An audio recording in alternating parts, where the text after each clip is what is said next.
తెలంగాణ రాష్ట్ర ప్రభుత్వం ప్రజాపాలన దిశగా అడుగులు వేస్తుంది. పలు అభివృద్ధి కార్యక్రమాల్లో పాల్గొన్న జుక్కల్ ఎమ్మెల్యే లక్ష్మీకాంతరావు ఇవాళ జుక్కల్ నియోజకవర్గంలోని నిజాంసాగర్ మండలానికి చేరుకున్నారు. నిజాంసాగర్ మండలంలోని బ్రహ్మన్పల్లితో పాటు బంజపల్లి అదేవిధంగా సుల్తానగర్ గ్రామాలలో నూతన గ్రామ పంచాయతీ భవనాలను ఆయన ప్రారంభించినటువంటి పరిస్థితి. ప్రస్తుతం మనతో పాటు జుక్కల్ ఎమ్మెల్యే తోట లక్ష్మీకాంతరావు ఉన్నారు. వారితో మాట్లాడే ప్రయత్నం చేద్దాం. రేవంత్ మార్క్ ఏ రకంగా ఉంది, గడిచిన 3 ఏళ్ల కాలంలో రాష్ట్ర ప్రభుత్వం చేపట్టినటువంటి అభివృద్ధి కార్యక్రమాలకు సంబంధించి ఆయన ప్రస్తావించే అవకాశం ఉంది కాబట్టి మాట్లాడదాం. అన్న చెప్పండి, రేవంత్ సర్కార్ ఏ రకంగా మార్పు సంపాదించుకోబోతుంది, గడిచిన 3 ఏళ్ల కాలంలో ఎలా నడుస్తుంది ఇక్కడ ప్రజాపాలన రాష్ట్రంలో?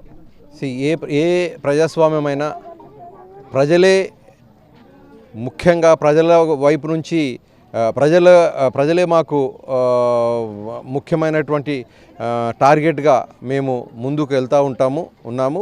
రేవంత్ రెడ్డి గారి నాయకత్వంలో ప్రజాపాలనలో భాగంగా మాకు ప్రజలే దైవాలు. ప్రజలకు సంక్షేమ పథకాలు కావచ్చు, వాళ్ళకు కావాల్సినటువంటి మన వసతులు కావచ్చు, వాళ్ళకు కావాల్సినటువంటి అభివృద్ధి పనులు కావచ్చు, ఏవైనా కూడా రేవంత్ రెడ్డి గారు తనదైన శైలిలో చాలా పకడ్బందీగా చివరి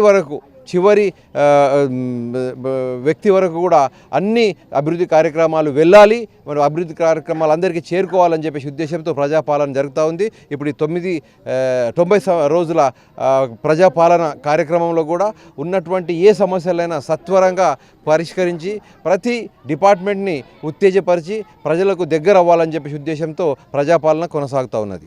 జుక్కల్ నియోజకవర్గంలో ఎలాంటి ప్రతి సవాళ్ళు ఎమ్మెల్యే ముందు ఉన్నాయి, అదే స్థానంలో అభివృద్ధి విషయంలో ఎమ్మెల్యే ఏ రకంగా అడుగులు వేసే ప్రయత్నం చేయబోతున్నారంటే ఏం చెప్తారు? ఈ మౌలికమైనటువంటి సదుపాయాల విషయంలో జుక్కల్ నియోజకవర్గం చాలా వెనుకబడి ఉన్న వాస్తవం ఉండింది. అయితే అది వాస్తవం కాబట్టి నేను ఎప్పుడైతే ఎమ్మెల్యేగా ఎన్నుకోబడ్డానో ముఖ్యమైనటువంటి మౌలిక సదుపాయాల మీద దృష్టి ఉంచి ఎన్నడూ లేని విధంగా అభివృద్ధి పనులు చేస్తూ ఉన్నా.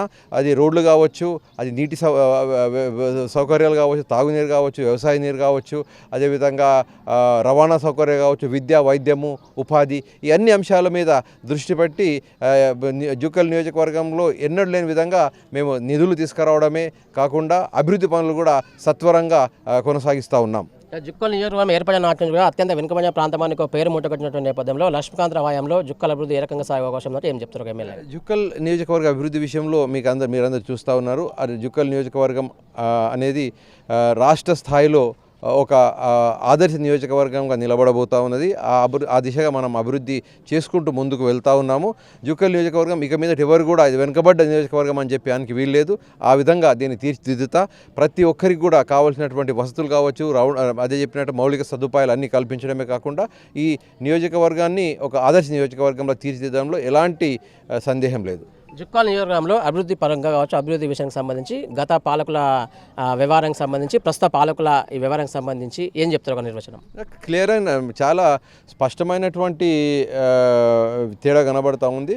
ఉదాహరణకు పంచాయతీరాజ్లో గత 10 సంవత్సరాలు బీఆర్ఎస్ పాలనలో 170 కోట్లు తీసుకొచ్చేసేస్తే కేవలం 2 సంవత్సరాల్లో దాదాపుగా 130 కోట్లు నేను తీసుకొచ్చిన. 10 సంవత్సరాలు 170 తీసుకొస్తే 2 సంవత్సరాల్లో 130 కోట్లు వచ్చినాయి. ఇప్పటికి వచ్చినాయి, ఇంకా రావాల్సినవి చాలా ఉన్నాయి. కాబట్టి మన గత ప్రభుత్వానికి మాకు అసలు పోలికం లేదు. గత ప్రభుత్వం కేవలం ప్రజలను మోసపుచ్చుతూ, మభ్యపెడుతూ, ప్రజల సొమ్ముతో జల్సాలు చేస్తూ, ప్రజలకు అన్యాయం చేస్తూ ముందుకు సాగిరు తప్ప ప్రజల యొక్క సమస్యలను పట్టించుకున్న పాపన పోలేదు. కాబట్టి ఈ ప్రభుత్వం రేవంత్ రెడ్డి గారి నాయకత్వంలో ఖచ్చితంగా ప్రతి ఒక్క పౌరుని యొక్క అవసరతలను, ప్రతి ఒక్క పౌరుని యొక్క అభివృద్ధి అంశాలను, వెల్ఫేర్ స్కీమ్స్ని మేము ప్రధానంగా ప్రస్తావిస్తూ ముందుకెళ్తా ఉన్నాం. అంటే జుక్కల్ నియోజకవర్గంలో ఎమ్మెల్యే అభివృద్ధి కాంక్షిస్తూ కావచ్చు, నూతన క్యాండిడేట్ని గెలిపించే ప్రక్రియలో నిజాం సాగర్ కీలక పాత్ర పోషించింది. మండలంలో భారీ 1152 ఓట్ల మెజార్టీ వల్ల మీరు గెలిచారు కదా. నిజాం సాగర్ ఏ రకంగా అభివృద్ధి చేసే అవకాశం ఉంది మీ హయాంలో? నిజాం సాగర్ని ప్రత్యేకంగా నిజాం సాగర్లో మౌలికమైనటువంటి సదుపాయాలతో పాటుగా నిజాం సాగర్ ప్రాజెక్టుకు సంబంధించి దాన్ని ముందుకు తీసుకెళ్తా ఉన్నాము. ఇది పర్యాటక రంగంలో కావచ్చు, ఆ తర్వాత నిజాం సాగర్కి మన సీసీ రోడ్లు ఇవ్వడము, ఆ తర్వాత మన తాగునీటి వసతులు, తర్వాత టూరిజం సంబంధించినటువంటి అభివృద్ధితో పాటు నిజాం సాగర్ దగ్గరలో ఫిషరీస్ యూనివర్సిటీ తీసుకురావడానికి చాలా పెద్దగా కృషి చేస్తూ ఉన్నాం. అదేవిధంగా మరి నాగమడుగును కూడా సత్వరమే కంప్లీట్ చేయాలనే దిశగా అడుగులేస్తూ ఉన్నాం. జుక్కల్ నియోజకవర్గానికి సంబంధించి లక్ష్మీకాంతరావు హయాంలో పూర్తి అభివృద్ధి సాధ్యమవుతుంది. రేవంత్ రెడ్డి పాలన కొనసాగుతున్న నేపథ్యంలో ప్రతి విషయానికి సంబంధించి ప్రతి డెవలప్మెంట్ విషయంలో లక్ష్మీకాంతరావు ముందుంచి నడిపించే అవకాశం ఉంది కాబట్టి ఖచ్చితంగా తన హయాంలో జుక్కల్ నియోజకవర్గ అభివృద్ధికి తాను పాటుపడతానని రేవంత్ రెడ్డి సర్కార్ రాష్ట్ర వ్యాప్తంగా తన మార్కును ప్రదర్శిస్తే జుక్కల్ నియోజకవర్గంలో తాను మార్కులు ప్రదర్శించబోతున్నారు. ఖచ్చితంగా ప్రజలకు మమేకమవుతున్నాయి. ప్రజా సమస్యల కోసం పరిష్కరించే విధంగా కావచ్చు, ప్రజల కోసం అభివృద్ధి చేసే దిశగా తాను అడుగులు వేయబోతున్నట్టుగా జుక్కల్ ఎమ్మెల్యే తోట లక్ష్మీకాంతరావు చెప్పినటువంటి పరిస్థితి. Over to studio.